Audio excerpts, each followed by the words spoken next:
La parole est à monsieur Jean-Pierre Vigier. Merci, Monsieur le Président. Ma question s'adresse à Monsieur le ministre de l'Économie et des Finances. Monsieur le ministre, la France vient de signer un contrat de 2 milliards d'euros avec l'armateur italo-suisse MSC pour la construction de paquebots de demain, mettant ainsi à l'honneur notre savoir-faire français à l'international. Pourtant, des entreprises font le choix de sous-traiter leur production dans des pays où la main-d'œuvre est moins coûteuse. Prenons pour exemple le marché français du carreau de céramique qui représente 100 millions de mètres carrés, dont seulement 20% sont fabriqués en France, avec pour conséquence directe la fermeture progressive de nos usines de carrelage. C'est le cas pour l'usine des céramiques de Haute-Loire, située sur la commune de Couteuges, territoire rural où 82 emplois sont menacés.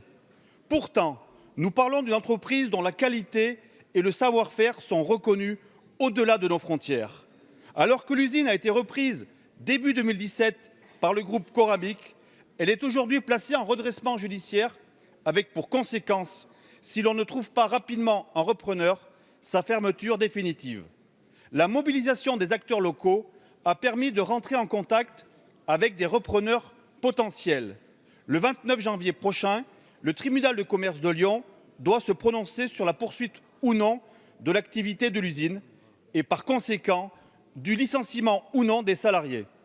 Alors qu'Emmanuel Macron se complimente de recréer des emplois dans l'industrie, que comptez-vous faire pour développer et valoriser la production de céramique made in France? Et monsieur le ministre, il y a urgence. Quelles actions comptez-vous mettre en œuvre afin de trouver un repreneur à l'usine des céramiques de Haute-Loire à Couteuges, maillon essentiel de notre économie locale, déjà en souffrance? Je vous remercie.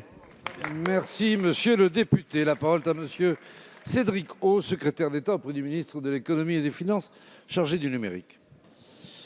Merci, monsieur le président, mesdames et messieurs les députés. Monsieur le député Vigier, vous avez raison. En fait, cohabite aujourd'hui en France une double réalité, avec d'un côté une industrie française qui se porte mieux, qui recrée de l'emploi depuis 10 ans, qui investit, ce qui est une réalité nationale et une réalité territoriale, puisque chez vous, en Haute-Loire, également, je crois que le chômage a été réduit dans les 2 dernières années de plus de 2%.